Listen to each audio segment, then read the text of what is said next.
ತೊಳೆದಿಟ್ಟ ಸಿಗಡಿಗೆ ಉಪ್ಪು, lemon juice ಹಾಗೂ chicken masala ಹಾಕಿ marinate ಮಾಡಿ 1 ಗಂಟೆ ಇಡಿ. ನಂತರ ಒಂದು ಬಾಣಲೆಯನ್ನು ತೆಗೆದುಕೊಂಡು ಅದಕ್ಕೆ 2-3 ಚಮಚಗಳಷ್ಟು ಎಣ್ಣೆಯನ್ನು ಹಾಕಿ ಅದರಲ್ಲಿ ಮ್ಯಾರಿನೇಟ್ ಮಾಡಿದಂತಹ ಸಿಗಡಿಯನ್ನು ಫ್ರೈ ಮಾಡಿಕೊಳ್ಳಿ.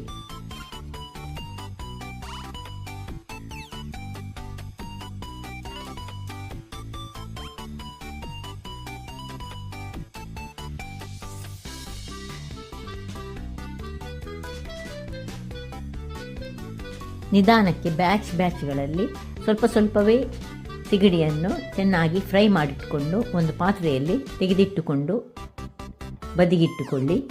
ಅದೇ ಪ್ಯಾನ್ನಲ್ಲಿ ಸ್ವಲ್ಪ ತುಪ್ಪ ಹಾಗೂ ಎಣ್ಣೆಯನ್ನು ಹಾಕಿ ಈಗ ಹೆಚ್ಚಿಟ್ಟುಕೊಂಡ ನೀರುಳ್ಳಿಯನ್ನು ಅದರಲ್ಲಿ ಸ್ವಲ್ಪ ಫ್ರೈ ಮಾಡಿಕೊಳ್ಳೋಣ.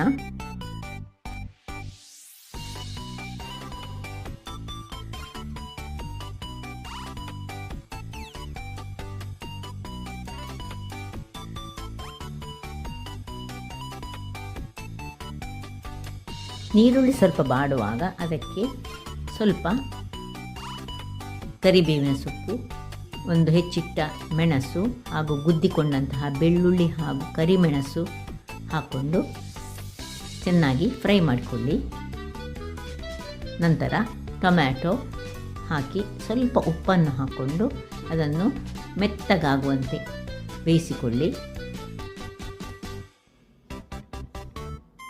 ನಂತರ 3 ಸ್ಪೂನ್ಗಳಷ್ಟು ಚಿಕನ್ ಮಸಾಲ ಪೌಡರನ್ನು ಈ ಒಂದು ಬಾಣಲೆಗೆ ಹಾಕ್ಕೊಂಡು ಅದರ ಹಸಿ ವಾಸನೆ ಹೋಗುವವರೆಗೆ ಅದನ್ನು ಚೆನ್ನಾಗಿ ಫ್ರೈ ಮಾಡಿಕೊಳ್ಳಿ.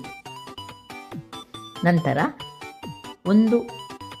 ಅರ್ಧ ಲೋಟದಷ್ಟು ಹುಳಿಯ ನೀರು, ಒಂದು ಸಣ್ಣ ಲಿಂಬೆಯ ಗಾತ್ರದ ಹುಳಿಯನ್ನು ನೀರಿನಲ್ಲಿ ಅದ್ದಿ ಹಾಕಿ ಅದನ್ನು ಇದಕ್ಕೆ ಹಾಕಿ ಮುಚ್ಚಳ ಮುಚ್ಚಿ ಬೇಯಿಸಿಕೊಳ್ಳಿ.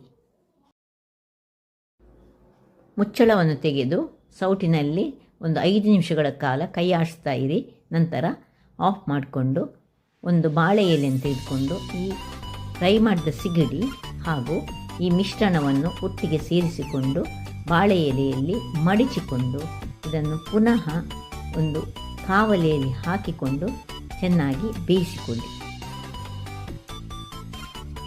ಪೂರ್ತಿ ರೆಸಿಪಿಗಾಗಿ ನೀವು ಬೋಳೂರು ಸುವರ್ಣ ಚಾನಲನ್ನು ವಿಸಿಟ್ ಮಾಡಬಹುದು.